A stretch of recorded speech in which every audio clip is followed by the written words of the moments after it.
There you go. So yeah, if you camera will follow you as long as you have that back. Oh, so I should set this over there. Yeah, so I need to say one thing before we get started here. So as you all know, we post these videos up. So I need to introduce this as Managing Mining, Displaying Student Achievement Data for Informing Instruction, Part Due. So take it away. So was anybody able to come to the analytics part of this last year? A few of you? Okay. So I'm going to give a very short introduction to the analytics side for people who haven't seen it. So you kind of have an understanding of what the tool does. And then I'm going to go into the focus of this session, which is really more the year 2, the implementation of the interventions after we got people trained on the analytics side. So the tool was called BaselineEdge. It was purchased by another company. It's now called IOinsights. We are almost done with our year 2 implementation. And one thing I want to talk about the tool, if you'll go ahead and move forward. Slide.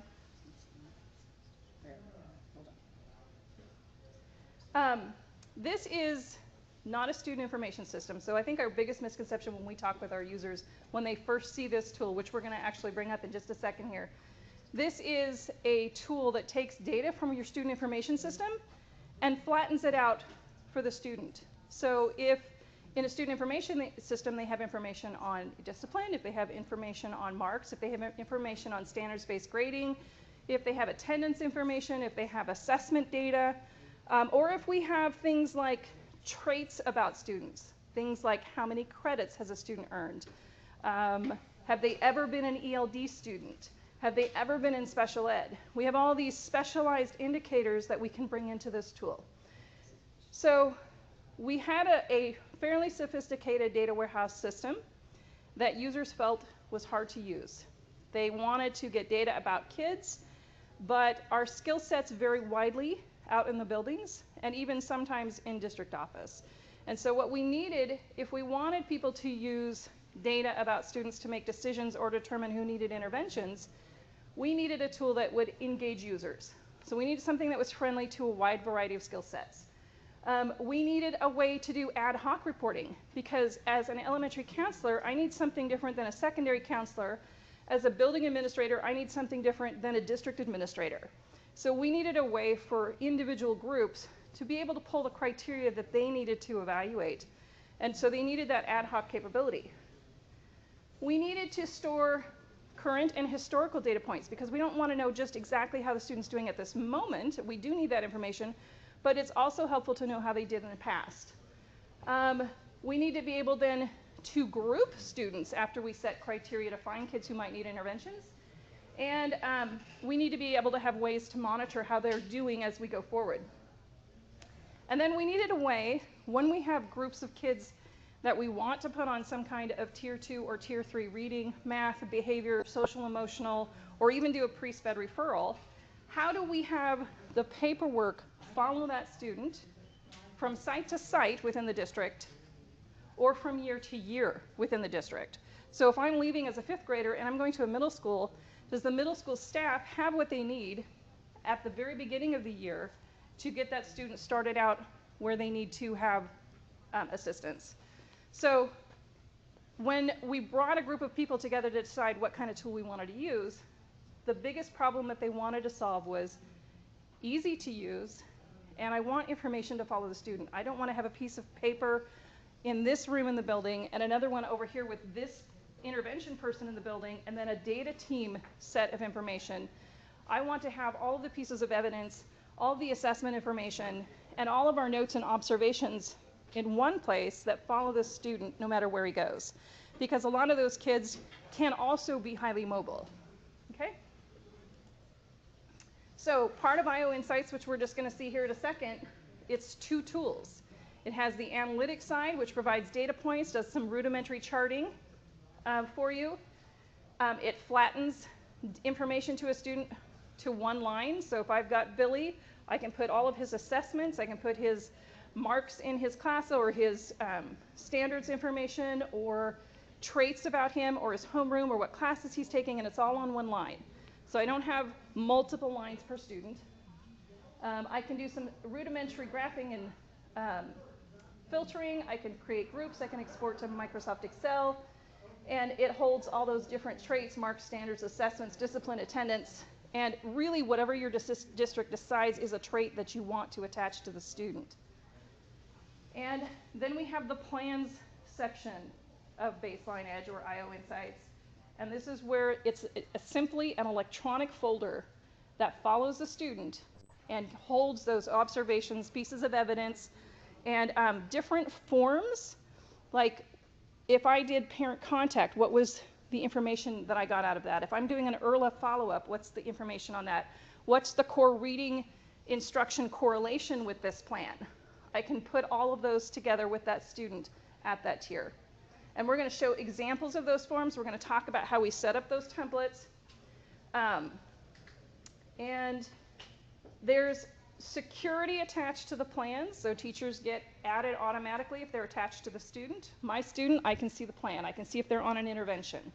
Okay? Otherwise, if I'm not a teacher, the school defines who sees these plans. They say, this is my key group.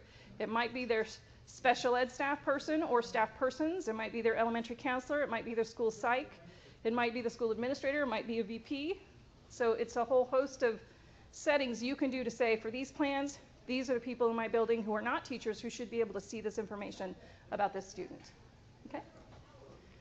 So this is just a quick screenshot of what we're going to go into here in a minute. This is for the analytics side. And essentially, this is the rudimentary graphing function. This is a screenshot of the kids in this school broken down by attendance percentage. So just to kind of acclimate you to the layout before we get in here, we have the ability in the upper right-hand corner here to create student plans, assign to groups, create private groups, performance measures, assessments, grades, discipline, attendance. We have the ability to save criteria, because right now, this is just ad hoc starting from scratch, but I can save just the elements I want to have in my report. Okay? And then we have the ability to start a fresh search. And we have two views. Over here, we have a graph and a table view. And we have criteria down the left. We have the visual representation of the data on the right. That's just, it's a rudimentary histogram for attendance percentage, but we could actually go to a table view, which makes it look like a spreadsheet. And we're going to do that in just a second. So go ahead. And this is a quick screenshot of table view. This really was written just in case network wasn't solid here. So we're just going to go ahead. I think our next step is just go right into the demo. So Chris is going to log in. And what I'm going to do is a quick walkthrough of how I can add elements for an ad hoc report in this tool on the analytics side.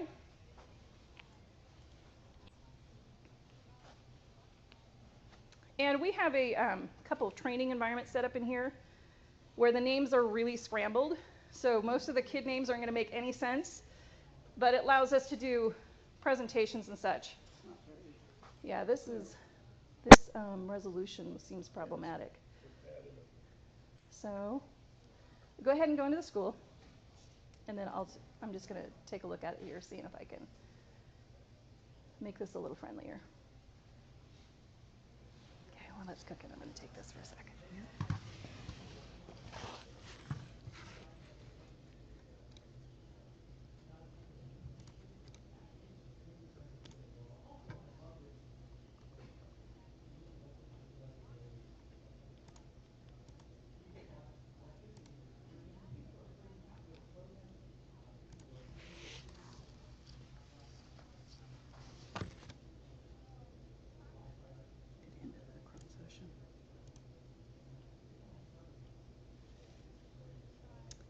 Were you in Firefox? No, it was in Chrome. It ended the session because when you clicked off of it.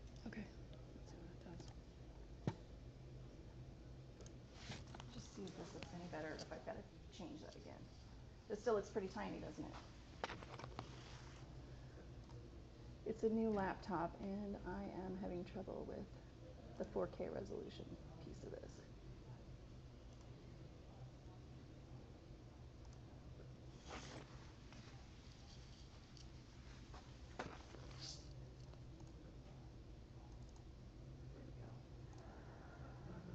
Let's try. I think that might be a bit better. Good. Yep. There you go. Good job. That's a little bit better. Yep. Yeah, quite a bit better.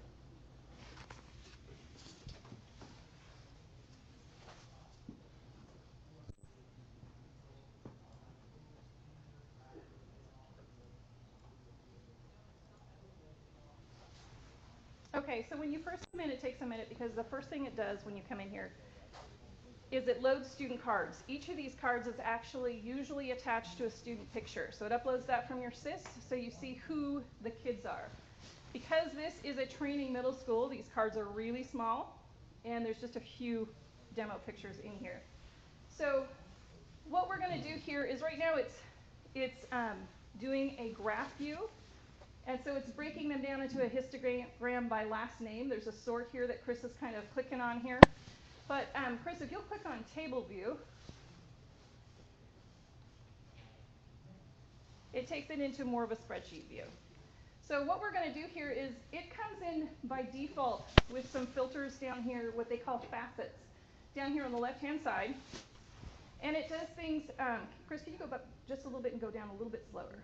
So it shows where you can go into groups, you can choose, you can filter by gender, you can filter by their current school, their courses, their teachers, and it's going to do that for you on the fly. So these are the default traits that come in with every student. If we want to, we can do something like maybe I'm here for attendance interventions, maybe I'm a secondary person. I can go up to performance measures up on the toolbar, and I can choose an attendance intervention, or excuse me, an attendance value to bring in. So we have 2 in Beaverton right now. We're adding period-based attendance later this year. The vendor's still working through on getting that data upload to, we've got 40,000 kids with generally 8 periods. So it can create a lot of records going up. But you've got current year, and we have a current year non-authorized.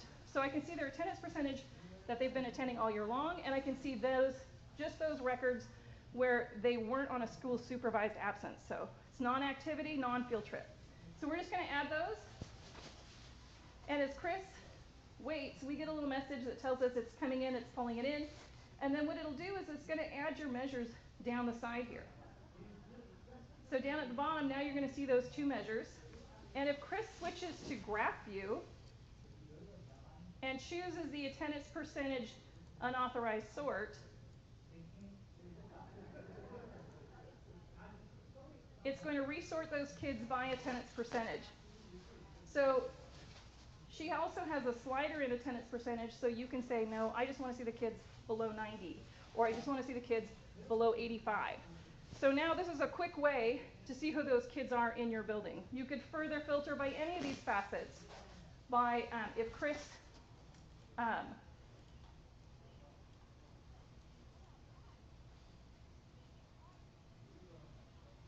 go ahead, go to, there you go. So you can see it redraws as a graph as you go. And then if she goes up to gender, or excuse me, let's go up to grade. And this is grades 6, 7, and 8. And she clicks on 8th grade. There are 23 kids that have attendance below 93. And she can say, just show me the 8th graders. So this is a fast way to get a group of kids that meet a certain group of criteria if you just want to do it in the tool. Now, it also filters then on the table side. So what she's doing over here, if she clicks on table, it's just going to be that list of kids on that side. But in general, when our RTI staff work with this tool, in general, they're going to be bringing in their local assessment. They're going to be bringing in their state scores. They're going to be bringing in their class marks. They're going to be bringing in any standards that are attached to those classes. They're going to probably bring in any discipline records, and they're going to bring in their attendance records. So that's a lot of stuff to add every time you come in and you want to have some analytics and you want to export it and look at a group of kids or group of kids. So one of the things that we do is we have the ability to save this stuff. So we can save it as a bookmark, and the next time I come in, I can say, just show me my 8th grade at-risk kids. So you have a way to determine what you're going to want to see about kids. You have a way to export it, and you have a way to save that layout. So when they come in here, in general, what they're doing is the RTI specialist at the district is saying, here's the criteria that we all should be considering looking at. So they help new staff figure out, how do I set this up? What data do I need to pull in? And then they can save it. They can pull in last year's marks. They can pull in last year's test scores because we don't have anything currently this year. And then they can review it. Then at the end of the semester or at the end of the progress period, they can build a new saved search off of that and say, show me the latest marks, show me the latest assessment. And they can continue adding stuff to this bookmark. So in each of these areas, you have different things that you can add in, things that you can do. They're basically what your district decides you want to have here. We decided we wanted, at the high level view, these types of attendance. We decided we wanted our discipline values to go in. We have specific programs in our district that are not as standard as the ones that we've asked to be always over here. So we have SUMA programs, we have whether they've ever been an AVID, ever been a dual language student, ever been an ESL. We have Rachel Carson, we have the tag breakouts, depending on if I'm a tag facilitator in our district. Go ahead and hit cancel here. So is that all coming out of your student information? This is all coming out of student information system. So, and I talk a little bit about this at the end, but essentially what we've done is we've built views, mapped it to their tables that they have, that they upload, and many of these values are calculated in these views. So Synergy doesn't always store, right, a record that they were ever in ESL, or your student information system might not ever store that. But because you can create these database views from your student information system and then send them up to the vendor, you can define what are the traits that your district wants to pull. And they will add them and categorize them as you see fit. Okay? So student traits, these are some of the traits that we've added. These were the ones that we started with at the beginning of this year. We have many, many more that are going in right now. The common ones that we have is tell us the enrollment type. Are they E1s? Are they non-state? Did they join us later in the year? We have an indicator that calculates whether they've enrolled within the last 30 days. We have some secondary traits that tell us the number of credits earned, and their essential skills status, how they met, whether they did meet. Some things that we're adding that we're actually currently testing with the vendor is we are doing counts of how many, we do standards-based grading at the secondary level in Beaverton. And in general, we record, and there are some areas that have a different scale, but in general, we record between 1 and 4 for working towards and being highly proficient. And we do counts of how many kids got a 1 in a core subject area, or how many of a 2, and so up, and we're uploading that. So it's a historical indicator for how many times during middle school did this student get a 1 or a 2 in one of these subject matters. So not only are we bringing in the mark from that class, but we can see how they were judged on high-level standards in that class, is where they were proficient. We're bringing in things like we calculate how many applied arts, how many world language, how many humanities or language arts, how many social studies, how many math, how many science, all those grad requirements. So we can see what kids are taking. We do counts of discipline events. How many in-school suspensions has a student ever had? How many do they have this year? We do the same thing for out of school. We do the same thing for expulsion. We do a count for incidents this year. We do a count of incidents ever. So as kids move from one location or another, that data is kind of moving with them, and it gives intervention staff a way to start off the year by implementing much quicker without having to go in and find these in other areas in different reports. Assessments, we have basically what we're doing is we're bringing everything in our student information system. So our common assessments that are common across the district are what are coming in at each level. We're bringing in currently IRLA, ELPA, Woodcock-Munoz, the tag testing. We're doing Easy CBM. We're doing all of the SBAC stuff. What we are beginning this year, and I'll talk a little bit about that, is local assessments. So we're piloting with a couple of schools. You have a local assessment in your building. How can we do an upload to get that data attached to your kids here? Okay, go ahead and hit cancel here for me. Okay, and then grades, we have course marks. So your typical A through F scale with some other marks mixed in, and then your standards-based grades. So in each course in Beaverton, there are standards attached, and it's in this particular case, they're organized by term for the year, and we can do like, for example, if Chris, you click on behavior, you can actually bring in the behavior standards if you want to see how how they're doing, whether they're consistent or generally or always working well, and on each individual standard. So you can get the standard result from those. Okay. So down the side, what that does is it allows you to filter. These are all facets. You can say, okay, I want to see my dual language students. So you can click on the DL filter, and you can say, show me the dual language student, and it will bring that student up. Normally there's more in a school. This particular school just has a transfer dual language student. Okay.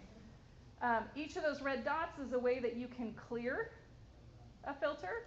So if she puts on a filter, you can clear it. And of course, this is all graph view. If we go over to table view, you can do things like, you can see that right now it's first name, last name, student ID, and then there's 504, and then we have a thing that we do in Beaverton that in Synergy where we create a long string of text that indicates these are the classes and teachers that the student is in. These are the section IDs, this is the staff name. And what it allows us to do is when people take this out to Excel, they can say, I want to see anybody who's in Mr. Smith's section, or anybody who has Mr. Smith, or anybody who has this particular course. It's just a filtering tool. But what Chris can do is she can scroll over. Maybe she wants grade to be at the start of her table. This tool allows you to pick up and move your columns, so you can set the layout the way you want it.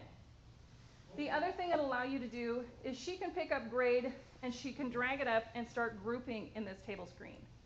So if she's got grade 6, she's got one grade 6 kid coming in for dual language, and then she's got more at 7th, but she can actually even go over and grab a homeroom teacher, and then it will group by grade and homeroom teacher. So this tool lets you do a large number of things inside it to get quick groups of students. And most of the time what we see this is our data teams do this at the beginning of the year to get a handle on who's in what kind of program, that sort of thing. What is coming here, which we're really excited, is that because the plans are in a different area of BaselineEdge, you can attach a student to a plan here, but you go to a different location to look at all the forms attached to the plan. They're bringing in an icon to say this student is on these kinds of plans or this plan. So as you work in the table, you can see that there's a direct connection back to an existing plan for the student. Okay? So any of the facets that you add over here that you grab from these tabs and draw down over here on the left side of the screen, they start adding to this table. And if Chris were to go up and export to Excel, it's going to open in Microsoft Excel if you're more proficient in that tool and want to create more customization around your work. Okay? So it brings it in just like you have your table structured in the order that you've set. Okay? And you'll notice that it freezes panes too on that first critical student name, last name, student ID, and everything else just kind of rolls over. And this was kind of a nice feature for some of our folks who aren't as comfortable in Microsoft Excel. They maybe aren't dialed into all the features of freezing panes and such and grouping in Excel. It was just a nice way to introduce them to the concepts. A lot of our staff are proficient in Excel. A lot of them are not. Okay. All right, so this is analytics in a whirlwind. This is kind of what we talked about last year. They went into a little bit more detail about how you did all this stuff, but it's grown a little bit. Last year they didn't have the table view like this. They just had that rudimentary graphing view and some rudimentary sorting, and all the work had to be done in Excel. So now they've added a few more things. One thing that I know that they're working on that for us is a big deal is making the changes you make in table view persistent. Right now, if we log out, we would have to reset what we set our table view to look like. And in some cases, you would need to do that anyways, because if you had a different set of criteria, you might be grouping on a criteria that you didn't bring in last time. So but to be able to come back into the last piece of work that you did and have it persist, that was important for us. Okay. So what we're going to do right now is we're going to actually load a saved search that I've already done. So I've already added all the criteria. And the way I approached this was from a recent request that I got from a high school administrator who wanted to create some data wrapped around his 8th grade math results. So we're going to go actually click on load bookmark and choose test school. You just scroll down to 8th grade math. So this is an example. If you've already set it up, you've got all your criteria, you've added everything that you want to see. It's going to take a minute. It's going to pull all that stuff together. And you're going to come in, and that criteria could grab different groups of kids each time if you filtered on it. If you said, I only want to see kids who did not meet on state assessments, then it's only going to bring those kids in. Okay? The kids could change. Maybe a kid who hasn't tested yet in the last time you got it now has tested and they did not meet. Maybe they tested again and now they did meet. Okay, so that group can change. So if Chris scrolls down, these are all my 8th graders who are taking a math class. You can see the criteria that I've added, starting from the basic stuff. If you could go up to the bottom of the basic, is I've asked for the attendance percentage for these kids. I've asked for anybody in advanced algebra, anybody in AlgeoStats 1, which is our AGS 1 class, anybody in the AlgeoStats workshop. So these are kids who are in AlgeoStats, but they're getting extra supports for the class. And then anybody who's in the math interventions class, which is our tier 3 math supports. And anybody who's being assessed on these standards. So I've got some, this is an MYP school, so I've got some MYP standards attached. And I've got their Easy CBM winter results, because that was our last result here. And I've got their current year math SBAC results. So I can now see, if I'm working with my math team at 8th grade, a more comprehensive view of the student. Something I could have added is I could have added discipline if I wanted to, if that was relevant to me. But what he wanted to do is he wanted to filter this to just my high-risk kids as determined by the latest assessment in this winter's Easy CBM. So what Chris is going to do is she's going to scroll down to the Easy CBM results here, and she's going to choose risk status. And what it does is it automatically resorts your kids to the kids who were not assessed, no info. These kids weren't an issue. We didn't put them through the assessment. There's our high kids, and there's our kids with some risk. Now what Chris can do is she can go down to that facet, that Easy CBM high risk facet. She can click on it, and she can say, just show me my high risk kids, and immediately brings up the cards for those kids. Now normally these would have student pictures on them, but if Chris clicks on one of these cards, it now presents a little bird's eye view that tells these are the groups the student's in, this is the school, this is the gender, these are the teachers the student has, these are the courses the student has, this is the grade they're in, the ethnicity, the common facets down the side. And as she keeps scrolling, it's going to bring in all of that stuff about that student. So you can actually look at it this way as well. But the nice thing about this is if you kind of pop out of this view, so just go back to the 7, she can also now say, I want to monitor this group. So remember how I said I can load this group, but it could change, right? Kids could drop out of high risk, kids could join high risk. So what I've done over here is I've set my criteria. This is going to give me anybody I've asked for, but maybe now I want to track that specific group of kids and I want to have a container for them. Now I can go up to my groups.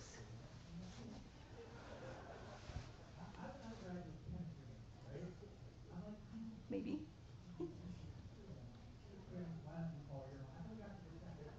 There we go. And I can choose my high risk Math 8 checkbox and add to groups.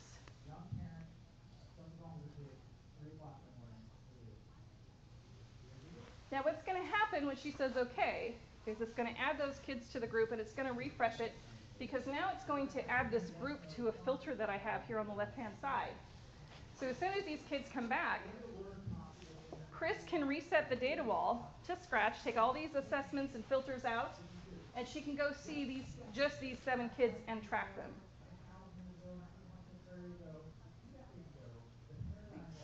Clear out. New clear data and wall. new. Mm-hmm. Okay.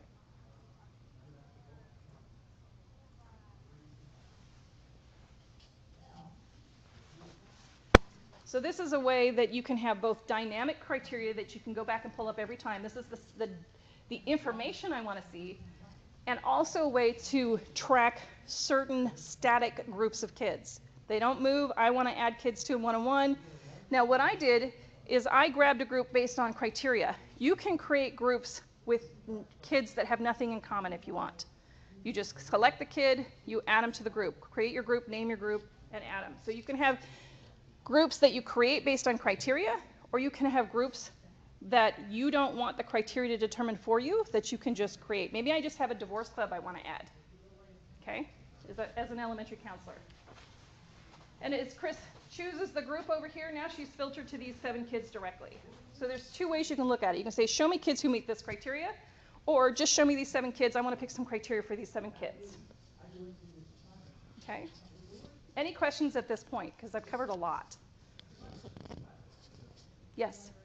How do you it looks like you can see students from any school in the district and then filter down by school. We can. Okay. Users That have was security based on their role assignment. So based on my assignment in our student information system, I see what I see. So if I have access to a Aloha High School, because I work for Aloha High School, I just see Aloha High School kids. If I'm a teacher at Aloha High School, I just see my kids. If I'm a school staff person that normally has access to all students in the building in our student information system, I would see all students when I came into BaselineEdge. The difference is you can fine-tune security a little bit more when we go to add these kids to a plan. So in the plan, if I'm a teacher for these kids, I can see what that plan is and I can contribute to it. If I am a certain staff person in the building predefined by the school, I can see kids on behavior plans or I can see kids on academic plans based on my role type in the building, and the school will decide that. We set that up for them. Okay? Good question, because that impacts a lot of what the work looks like in here. So when teachers come in, they can add this stuff too, but they just have kids attached to sections that that teacher is on, whether that teacher is a primary teacher or whether they're a long-term sub or they're an additional staff person. If you use Synergy, that's where we add that extra teacher that also needs access to the section. Okay. I don't really have a question about this tool, but the process to get to this tool. Mm-hmm. Did you look at others? We did. We had a lot of vendors come in, including Synergy, and present their data analytics tool. We actually had been using VersaFit, which is a more robust, but also more technically difficult for our end users. A lot of people liked that data warehouse in our district, but they were usually high-end users. Your average users, that just wasn't the thing. We looked at a number of different tools, although since that was 3 years ago, I've kind of forgotten some of those vendors.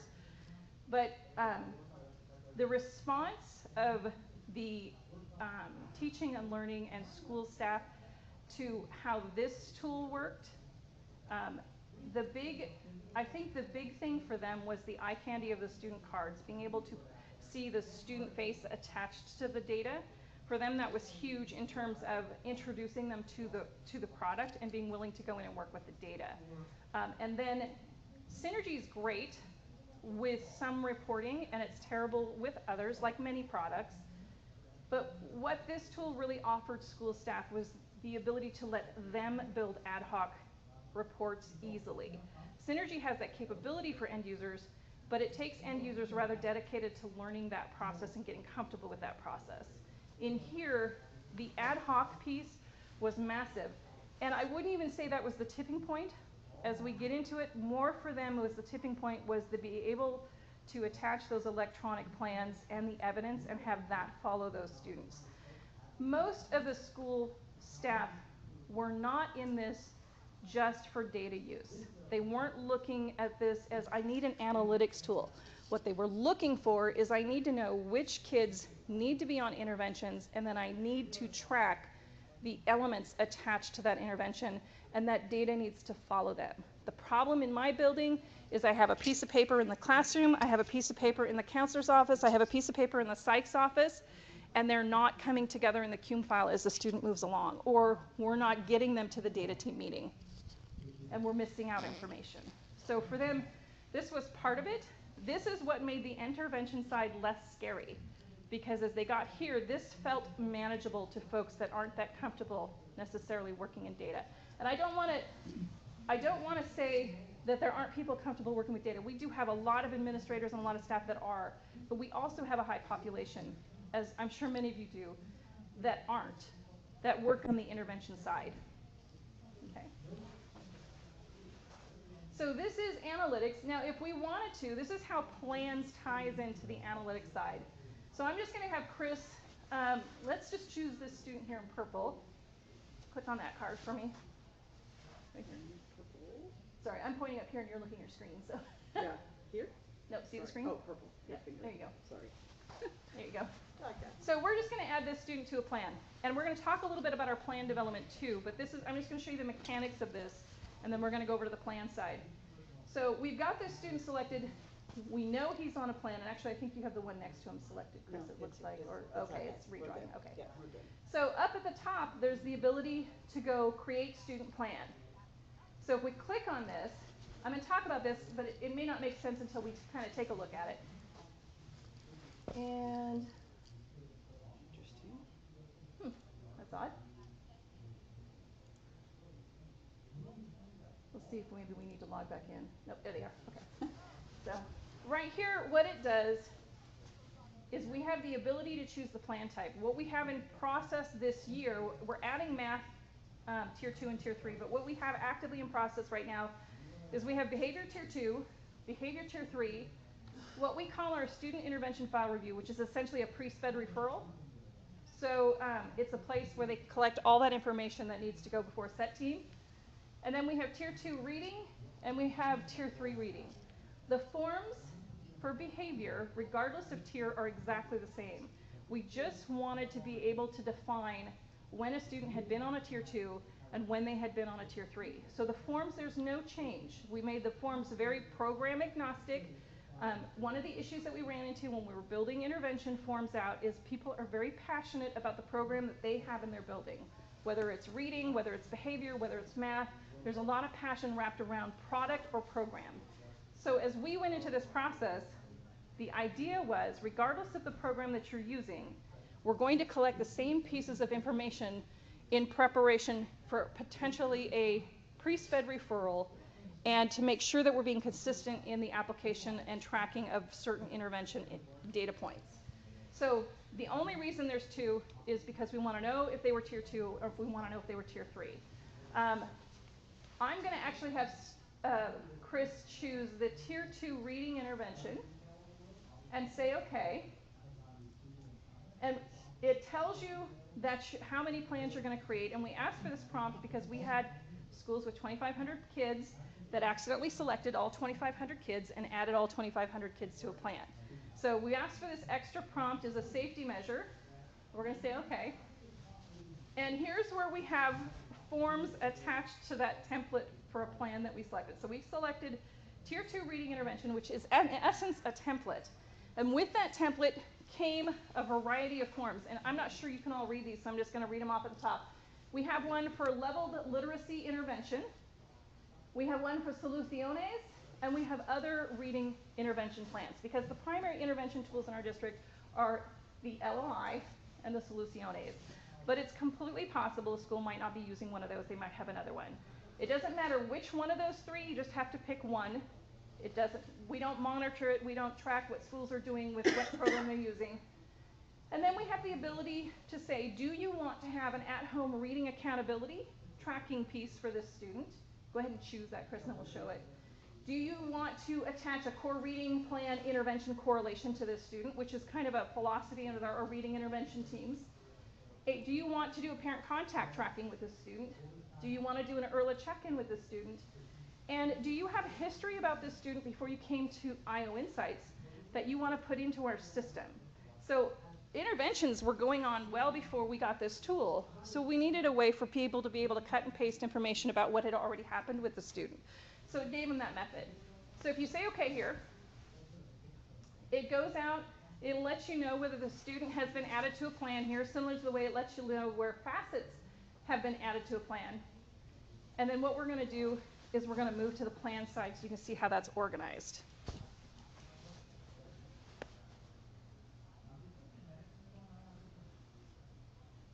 Things are moving a little slow here today, so it doesn't quite take this long to add students to plans normally.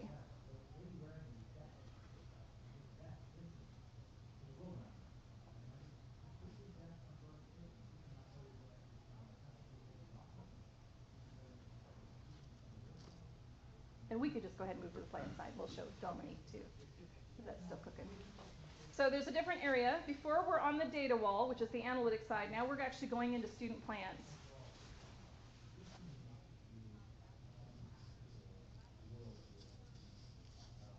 It's almost acting like it's not talking to it I was anymore. gonna say, we're 40 minutes into it, so. Okay, let's go ahead and close this Yeah. and just log back in. Let's go directly to plans. Thank you.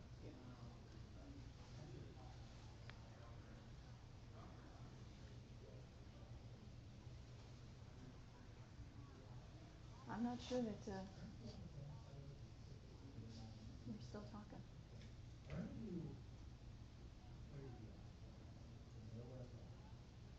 Let me check one thing, make sure VPN didn't kick us.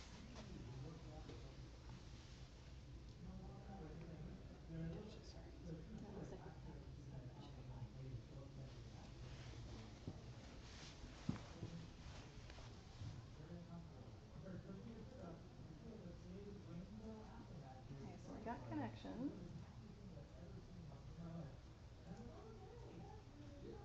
Here we go. Plans. Yeah.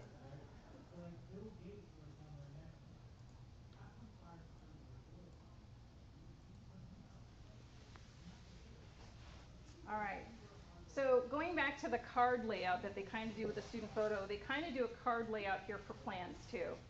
And I think this text might be hard to read. So what it really says on the first card is Tier 2 reading intervention for Dominique.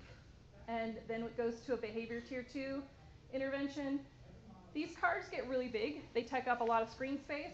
So we have a way to switch to list view that allows people to see them in a more succinct way. We also have a way to filter in this screen. So Chris can go over the search screen and she can type in like BEH for behavior and see all the behavior plans, or read and see all the reading plans, or a student's name and see that student.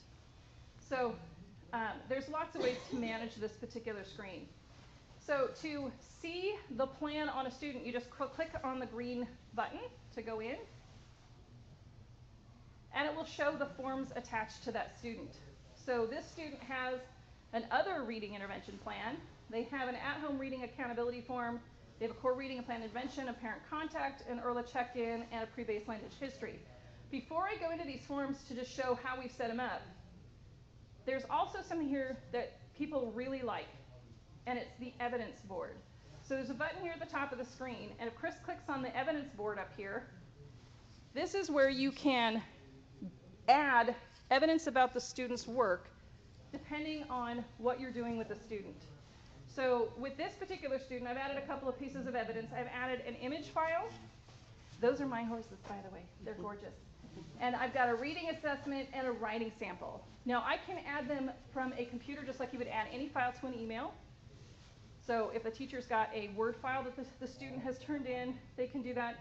If they want to take a picture of a writing assessment, or a video of the student explaining work, or if they want to upload a Google document, if they want to upload something from Dropbox, they can do that here.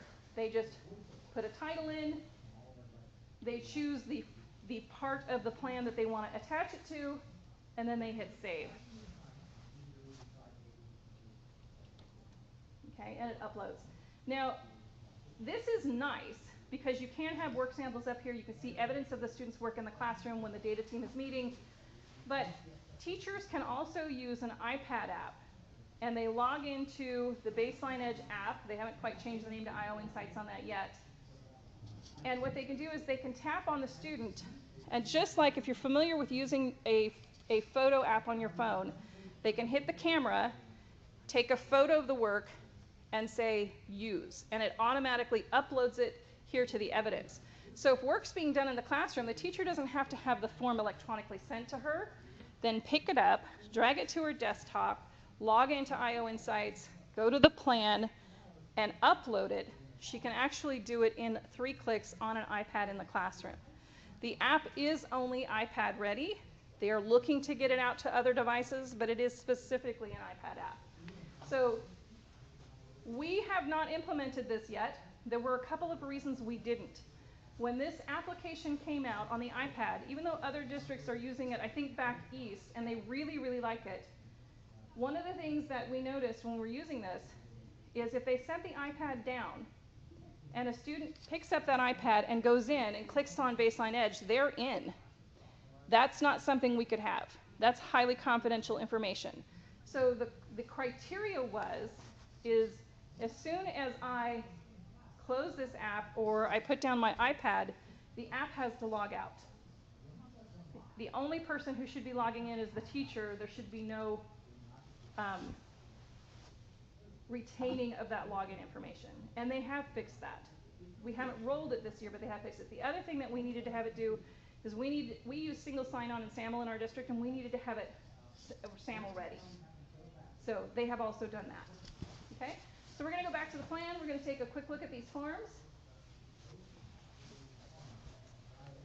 And these forms are very generic. So they're designed to be used with whatever programs in a building. So when we talk about the reading intervention plan, what we're looking for is frequency, intensity, and duration. And we gave them a spot to put that. They also have the ability in any form to add as many notes and observations as they want. So they can come down here, they can click add note again. It will add one at the top. And as Chris puts information in it, it will spell check it for you. It will save it, and it will timestamp it, and it will tell you who put it in. And it just keeps it with that student. So what these are, they're electronic forms that are attached to a student record, but they don't pull any data in. These are forms that are just form fill-in. They save, they're electronic, they can be emailed, but they stay in the system and they follow the student from year to year and from school to school, as long as they're within your district entity. Okay? She can save it, she can print it, she can email it, all of those common things. Okay? And you'll notice that the layout's pretty simple on the others as well. So as we go into the at-home reading accountability, you can see the question is here, how will we ensure the student has books at home to read at home each night? What is the parent communication regarding reading at home at night? What accountability system is in place? So it's pretty basic data about the plan. One of the best feedback that we got when we were implementing the behavior piece of that, we talked to a district that was using it heavily in New Jersey, and they said, when we started, we built 15 forms to track everything. That's a workload issue. What you want to do is you want to determine in advance what are the critical elements that you need to track about the intervention, because if you're going to be able to have an intervention, electronic intervention system be successful and people keep using it, you can't make it a workload item. So they whittled their forms from 15 to 2. The other thing that's important to know is I added 6 forms to this student. That's the most we have available for this template. But in general, most buildings, the first year, use only the intervention plan form and the history form. They want to say, what have I done prior to this year with this student, and what am I doing this year? If I have kids that it's really important to track that parent contact data because parent support is an issue, then I'll add that form. If I want to be specific about an early check-in, then I'll add that form. But in general, the bulk of the forms used are just the intervention form, and this year, the history form. Going forward, for most kids, it'll just be that first intervention form because it allows you to do everything you need to do within notes and observations. And the others, we only attach to kids where it's important to track it for that student. Okay? So we have a core reading plan intervention correlation form, and I'm just going to have Chris click on them so you can kind of see the layouts. In the session materials, if you're interested in seeing these forms in detail, I've attached them to the session. So you can see how we chose to set some of these up. And each district, I imagine, is going to take their own approach. So in this particular case, there's an area to talk about the core reading correlation. And again, it's the frequency, intensity, and duration down at the bottom with the ability to add notes. And then we have parent contact. And one of the things that we did with this one, because a lot of our reading intervention staff were new this year, is we have the form that gives a data contact, but we also have a script at the beginning of the form. So if they're reaching out to a parent on the phone, it kind of gives them a place to start that conversation with the parent. Okay? It's not really meant to be tracked. It's just if I'm calling a mom, here's how I can say, dear mom, I want to discuss ways we can better serve your students' behavior and or academic needs, etc. And then it lists places to capture the information that you need to share with the parent when you're working with them. So our plan is to this, and so on. And these forms are going to be out there, but they're all electronic, they're all spell checkable, they're all email, and you can save them all to a PDF. And then we have our early check-in, which is a really short form.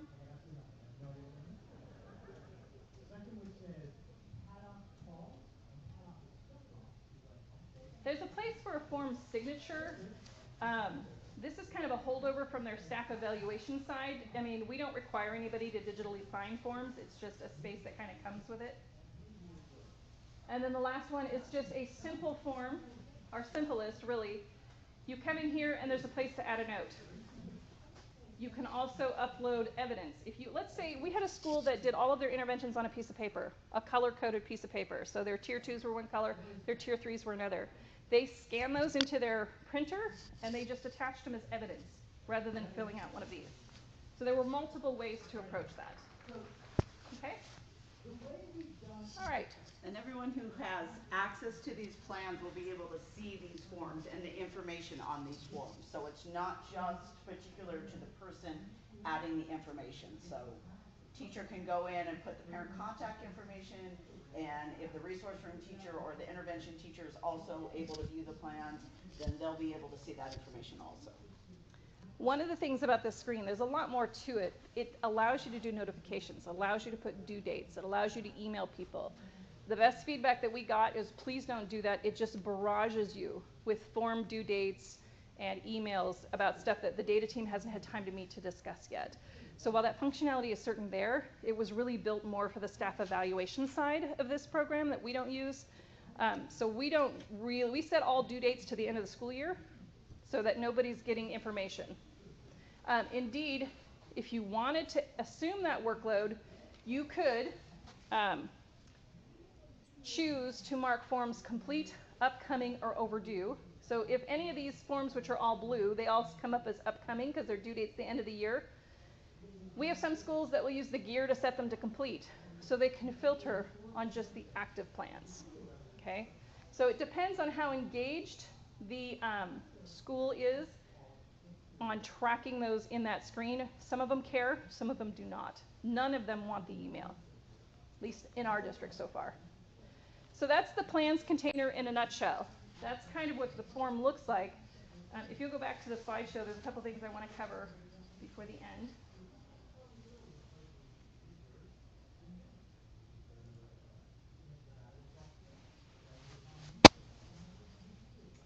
All right, so what we first showed you was the Plan Action Center. That's where every plan for every student lives. We have templates that we create at the district level, and we copy them out to all the schools. So we decided as a district, here's where we'll start people. Each template has multiple forms. You just choose the forms that you want to use for each student. You can manage the screen by using the search to filter, and you can click on a plan to see the forms attached to that student. In the student intervention plan itself, you get a list of forms. So it might just be one form, it might be two, and you've got an evidence board attached to that student. So that writing sample or image of whatever work that they have done will continue to follow the student as long as the other schools continue to use BaselineEdge as a tool. Okay? There's the evidence board. You can add all kinds of things up there, and it just adds them. It doesn't matter what kind of file it is. It can be uploaded to email. It can be uploaded to the evidence board. We did templates. We kind of talked about this, one or more form. in the behavior side, and not just on the behavior side, but there's often a lot of work done at the intervention level with students where you get to the set team meeting and then you're sent kind of back to retry some things. And on the behavior template side, that was built primarily by our SPED administrator who said, let's support the work moving forward. Let's capture all of the elements that we need right now. So we're going to take a look at that form here in just a minute. Which then our reading intervention folks said, yeah, we want to do the same thing. We want to be sure that if we have to go through the pain and suffering of a student intervention file review where all that information gets filled in about division, social emotional, attendance records, previous marks, have they had screenings, all of those things. We want to make sure that we're supporting people through the intervention process to capture the data the set team needs. Okay? So we've got the following templates. We did Tier 2 and Tier 3 reading, Tier 2, Tier 3 behavior. We did a student intervention file review form. Our reading intervention forms you already saw, so we're going to kind of skip over this.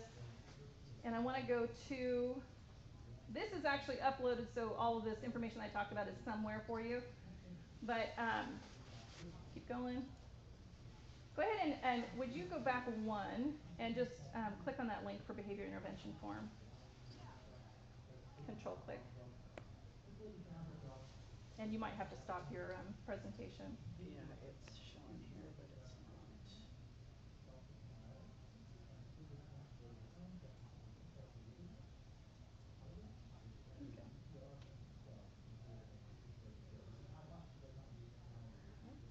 There you go. It's the last icon there on your desktop. There you go.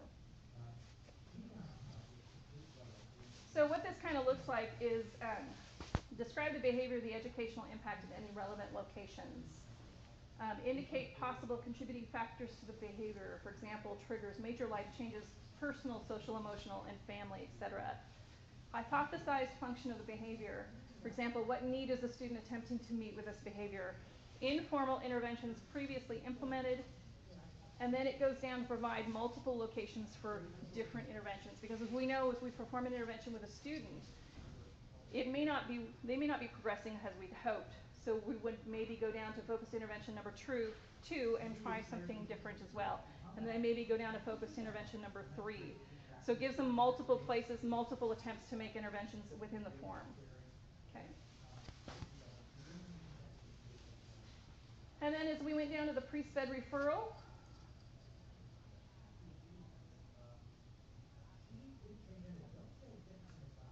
this is what we consider our nightmare form. A lot of people work on this. It's a lot of data that goes into it. Go ahead and control click on that one, Chris. Go ahead and escape. Yeah, it's not control click. Are you escaping your presentation? Yes. Okay.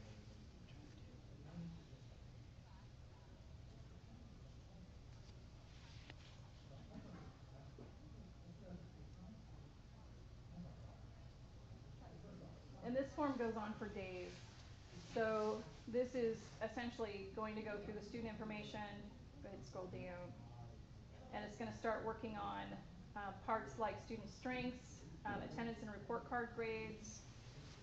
It's going to go into a place that have notes. It's going to talk about their functions affecting attendance. Then it's going to go into medical information.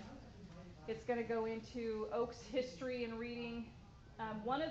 Obviously because this form is so highly complex, one of the things that we want to work with the vendor is to have some of that data populate. We bring it into the analytics side, but right now all these are electronic forms. The only thing that they do is from the analytics side attached to the student. They don't bring in any information. You have to put all that data in.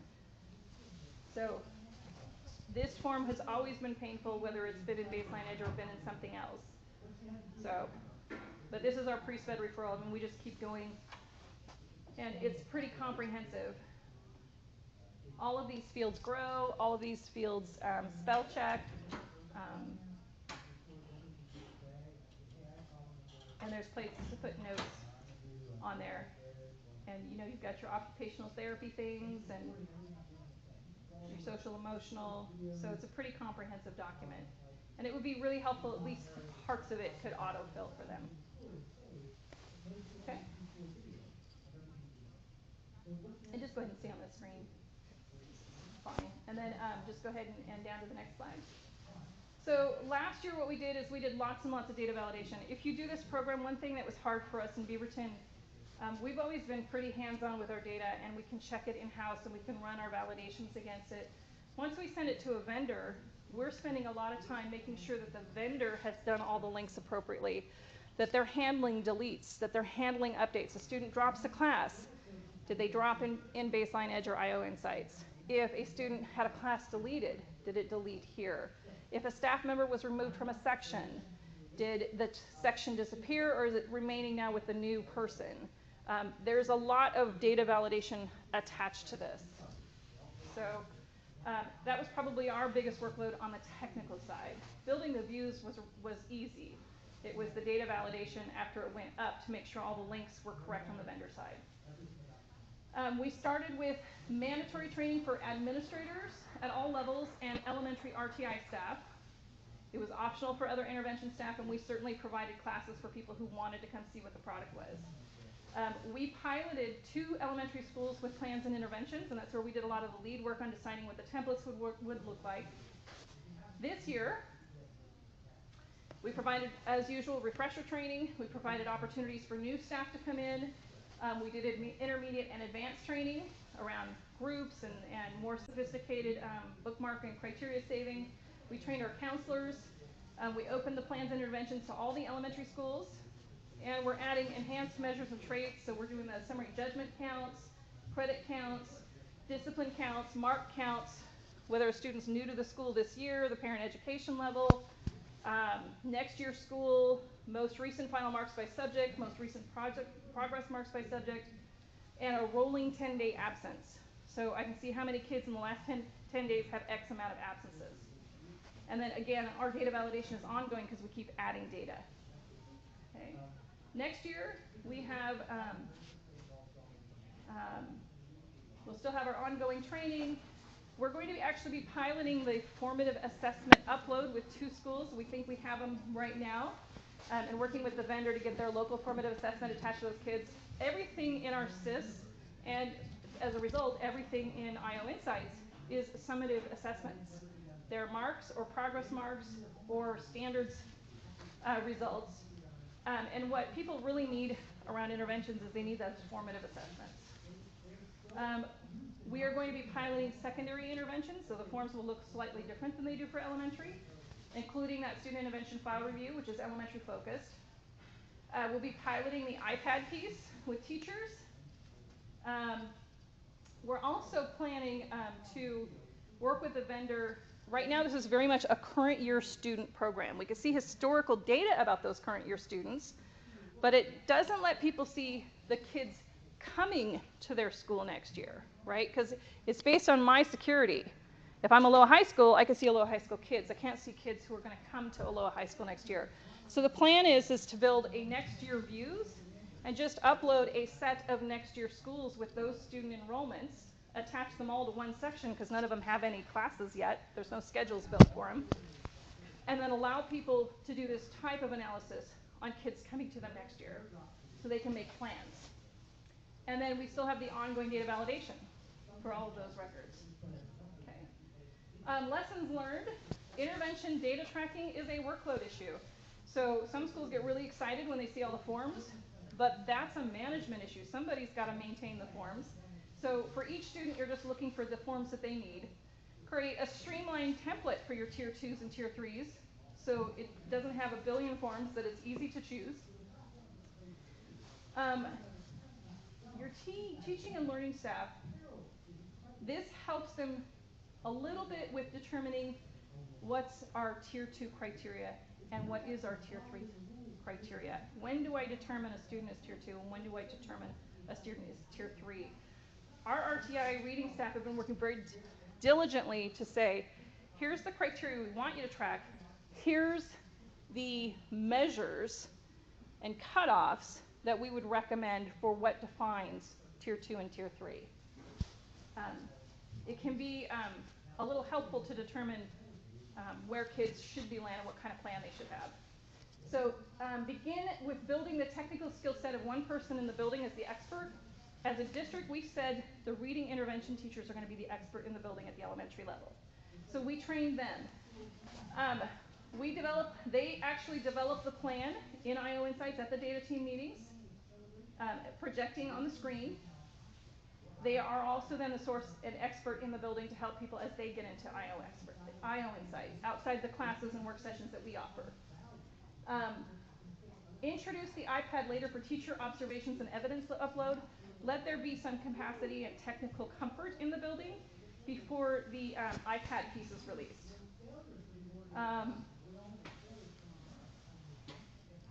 One of the things that the New Jersey district was really good about sharing with us is, as an administrator, she uses the Plans Action Center where all the plans are stored to sort by homeroom teacher. And she says this allows her as a school administrator to deploy resources to certain classrooms that may need more assistance because they have more students needing an intervention plan. Maybe they have more tier 3 students. So she was using that more in her role to say, how can I help people in the building? Now I know where to send an extra aid, or the reading intervention teacher can spend more time here in this room. Plan for your ongoing centralized data validation in the first year of deployment, and I would say even after. I think if you're looking at something like this for your district and you're working with a vendor that's taking your data and mapping it to a bunch of elements, plan for that. That was probably, for IT, that was probably our biggest time-consuming task, was just making sure that records were attached, the right kids were showing, that updates and deletes were being handled appropriately. Just some things about our district that are the technical pieces. We are a single sign-on SAML district, so that really helped with our iPad integration and with our being able to just log in automatically. We created database views. We upload them nightly to IOinsights. There is an iPad-only app, and the data validation piece is intensive and ongoing. And I put in here the things that you probably should pay particular attention to if you're looking at a product like this. And then the last piece I have is, I thought it might be nice for us to maybe indicate for people in the building, what are other people using? Are you guys using a tool that's different than maybe IOinsights to do intervention tracking electronically? Yes. Homeroom. Which one? Homeroom. School Data Solutions has a product called Homeroom. Okay. We've used that for much of what we've done, but we've used it very inconsistent because it was 4 years ago received training, and then 4 years ago we received training. That was it. Yeah, and that's tough. Having those district supports built in is huge. Yeah, we had enough turnover that it was difficult to follow someone else's plan since they weren't there. Right, right. And even being able to appreciate why forms look the way they do or templates look the way they do. I don't know if you guys use templates or if it's very school specific. They would build to a student learning plan was the hope of Homeroom and its original implementation. And then the data side of it there is, I think, do much like what you're doing. We didn't really do too many with forms to add in because there wasn't that clear plan. Wasn't a solution that was offered at the time. Oh, okay. Right. So no. Okay. Anybody else using a product? Okay. We were kind of curious from our end what other people might be doing as well. I'm not sure that we got all the products RFP'd, but I know that they did a pretty diligent search. This is the only one that we saw that had the template side. But honestly, it was wrapped around their staff evaluation piece, so we had to take that and kind of morph it into a student plan piece. Other questions that you have about this product or our experience with this? So the interventions, and I missed this part, but are they tied into the analytics? So you can say, there's a group out there of kids that have had a second grade reading intervention, and I want to see how they're doing this 4 graders. They are not. They don't go reverse. That's the whole point of the icon that we've asked to have added on that table side. We need that connection. it would be nice if you're pulling up a group of kids, maybe for math, and they're on a reading intervention, it's nice to know right there in the table view that that's something that they're on and that you could filter by that. Good question. So all teachers in the district have access to this? It's primarily elementary. We do have a couple of secondary counselors poking their head in here. Until we get the formative assessment piece uploading where teachers can actually use this tool to do that. They use it at specific times of the year. They're going to primarily use it at the beginning of the year to see their classroom makeup, or at the end of the semester when there's some transition in their classroom makeup. But currently, all teachers do have access, so it's based on our student information system. You see the whole school in RSIS, you see the whole school in BaselineEdge. Same way teachers, you see elementary level, they see their class, secondary level, they see all of their classes, so. Yeah, they have the access, Yeah. but Yeah. the diligence about using, Right, I think, the is uses. mostly on the elementary side. Correct. It's been a huge thing. What the real drive for this was the elementary data team push. That's, I think, what initially really impelled the district forward to looking for a tool, and they have been the early adopters. I suspect that with the essential skills piece, and we have a science pathway adoption that's Phys Chem Bio, so it's 9, 10, and 11, and we have a sequence of math adoption that we've added, which is an algeostat sequence from grades 9 through 11.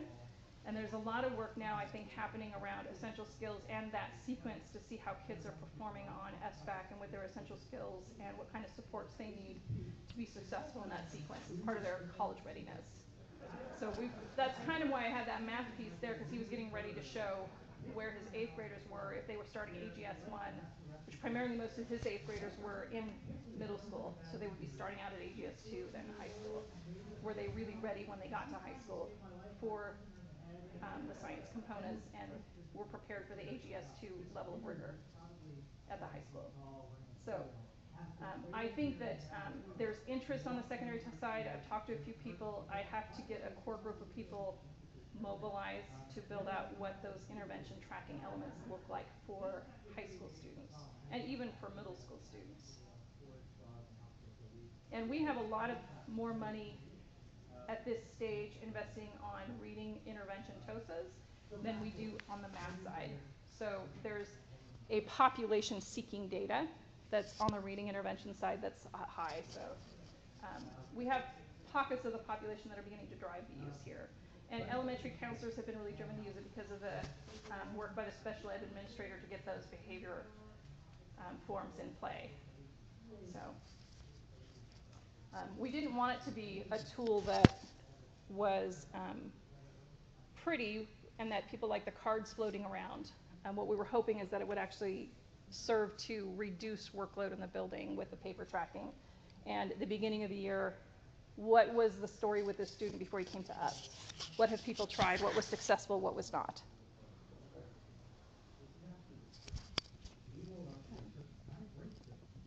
And that's all I have, unless you've got more questions. Thank you very much. You're very welcome.